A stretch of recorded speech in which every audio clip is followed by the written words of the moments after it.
ಎಲ್ಲರಿಗೂ ನಮಸ್ಕಾರ. ಅನ್ನಪೂರ್ಣೇಶ್ವರಿ ಅಡುಗೆ ಚಾನಲ್ಗೆ ಸ್ವಾಗತ. ಇವತ್ತಿನ ರೆಸಿಪಿ ತರಕಾರಿ ಉಪ್ಪಿಟ್ಟು ಮಾಡುವ ವಿಧಾನ. ತರಕಾರಿ ಉಪ್ಪಿಟ್ಟು ಮಾಡಲು ಬೇಕಾಗುವ ಇಂಗ್ರೀಡಿಯೆಂಟ್ಸ್ಗಳು: ಸಾಸಿವೆ, ಜೀರಿಗೆ, 1 ಸ್ಪೂನ್ ಕಡಲೆಬೇಳೆ, ಉದ್ದಿನಬೇಳೆ, ಬಟಾಣಿ, 3ರಿಂದ 4 ಹಸಿಮೆಣಸಿನ್ಕಾಯಿ, 1 ಈರುಳ್ಳಿ, 1 ಟೊಮೊಟೊ, ಮತ್ತು ಬೀನ್ಸು, ಆಲೂಗೆಡ್ಡೆ, ಕ್ಯಾರೆಟ್ ಚಿಕ್ಕದಾಗಿ ಕಟ್ ಮಾಡ್ಕೊಳ್ಳೋಣ.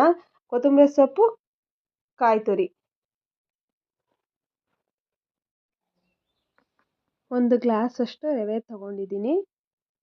ಇದು ನಾನು ತೊಗೊಂಡಿರೋದು ಬನ್ಸಿ ರವೆ. ಒಂದು ಪಾತ್ರೆಯಲ್ಲಿ ಹಾಕಿ ರವೆನ ಹುರ್ಕೊಳ್ಬೇಕು. 1 ಸ್ಪೂನ್ ಎಣ್ಣೆ ಹಾಕಬೇಕು. ಮೀಡಿಯಮ್ ಫ್ಲೇಮಲ್ಲಿ ಹುರ್ಕೊಬೇಕು. 3ರಿಂದ 4 ನಿಮಿಷ ಹುರ್ಕೋಬೇಕು. ತುಂಬ ಕ್ರಿಸ್ಪಿ ಆಗಿರಬೇಕು. ಈ ಥರ ಹುರ್ಕೊತಾ ಇರಬೇಕು. ರವೆನ ಹುರ್ಕೊಂಡಾದ್ಮೇಲೆ ಅದೇ ಪಾತ್ರೆಯಲ್ಲಿ 2ರಿಂದ 3 ಸ್ಪೂನ್ ಎಣ್ಣೆ ಹಾಕಿ ಸಾಸಿವೆ ಜೀರಿಗೆ ಹಾಕಿ ಎಣ್ಣೆ ಕಾದ್ಮೇಲೆ 1 ಸ್ಪೂನ್ ಕಡಲೆಬೇಳೆ, 1 ಸ್ಪೂನ್ ಉದ್ದಿನಬೇಳೆ ಹಾಕಿ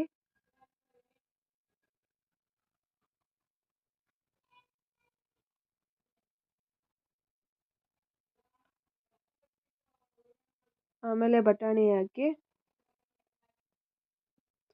ಕರಿಬೇವು ಹಾಕಿ ಹಸಿಮೆಣ್ಸಿಕಾಯಿ ಹಚ್ಚಿರೋಂಥ ಹಸಿಮೆಣ್ಸಿಕಾಯಿ ಹಾಕಬೇಕು.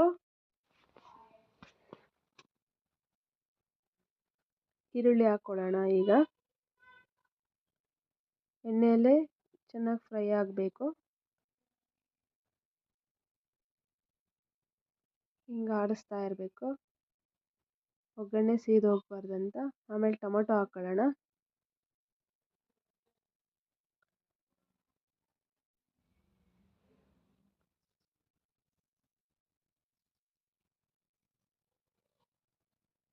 ಈಗ ಹಚ್ಚಿರುವಂಥ ತರಕಾರಿಗಳು ಹಾಕ್ಕೊಳ್ಳೋಣ. ಕ್ಯಾರೆಟು, ಬೀನ್ಸು, ಆಲೂಗೆಡ್ಡೆ ಎಲ್ಲ ತರಕಾರಿ ಹಾಕ್ಕೊಂಡು ಮಿಕ್ಸ್ ಮಾಡ್ಕೊಳ್ಳೋಣ. ಎಣ್ಣೆಯಲ್ಲೇ ಸ್ವಲ್ಪ ಹೊತ್ತು ಫ್ರೈ ಮಾಡಬೇಕು. ಎಣ್ಣೆಯಲ್ಲಿ ನಾವು ಫ್ರೈ ಮಾಡಿದಾಗ ಸ್ವಲ್ಪ ತರಕಾರಿ ಬೆಂದಿರುತ್ತೆ. ಆಗಲೇ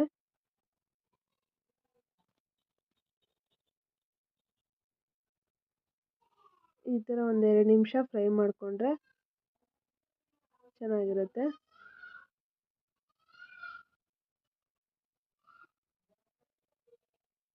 ಈಗ ನಾನು 1 ಗ್ಲಾಸಲ್ಲಿ ಅಳತೆ ಮಾಡ್ಕೊಂಡಿದ್ನಲ್ಲ ರವೆ, ಆ 1 ಲೋಟದ ರವೆ ಇದ್ದ ಅದೇ ಗ್ಲಾಸಲ್ಲಿ 2.5 ಲೋಟ ನೀರು ಹಾಕ್ತಾಯಿದ್ದೀನಿ.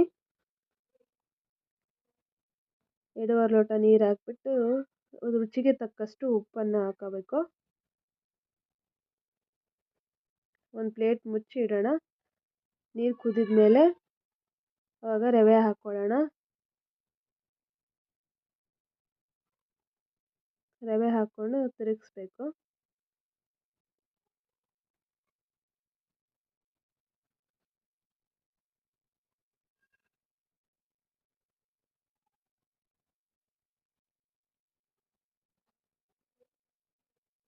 ಈ ಥರ ತಿರುಗಿಸ್ಕೊಂತ ಇರಬೇಕು, ಗಂಟಾಗಲ್ಲ. ತಿರುಗಿಸಿಲ್ಲ ಅಂದರೆ ಗಂಟಾಗುತ್ತೆ. 1 ಪ್ಲೇಟ್ ಮುಚ್ಚಿಡೋಣ. 5 ನಿಮಿಷ.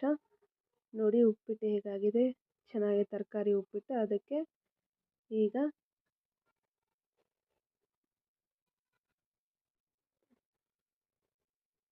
ಕೊತ್ತಂಬರಿ ಸೊಪ್ಪು, ಕೊಬ್ಬರಿ ಹಾಕೋಣ. ಮತ್ತು ಅರ್ಧ ನಿಂಬೆಹಣ್ಣು ಹಿಂಡ್ಕೊಂಡ್ರೆ ಚೆನ್ನಾಗಿರುತ್ತೆ ಮೇಲ್ಗಡೆ. ಅರ್ಧ ನಿಂಬೆಹಣ್ಣು ಹಿಂಡ್ತಾ ಇದ್ದೀನಿ ನಾನು. ನಿಂಬೆಹಣ್ಣು ಹಿಂಡ್ಕೊಂಡು ಈಗ ತಿರುಗಿಸ್ಕೋಬೇಕು.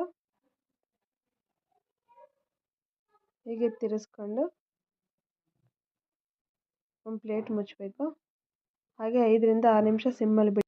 ನೋಡಿದ್ರಲ್ಲ ತರಕಾರಿ ಉಪ್ಪಿಟ್ಟು ಹೇಗೆ ಮಾಡೋದಂತ. ವಿಡಿಯೋ ಇಷ್ಟ ಆದಲ್ಲಿ ಲೈಕ್ ಮಾಡಿ, ಸಬ್ಸ್ಕ್ರೈಬ್ ಮಾಡಿ, ಕಮೆಂಟ್ ಬಾಕ್ಸಲ್ಲಿ ತಿಳಿಸಿ.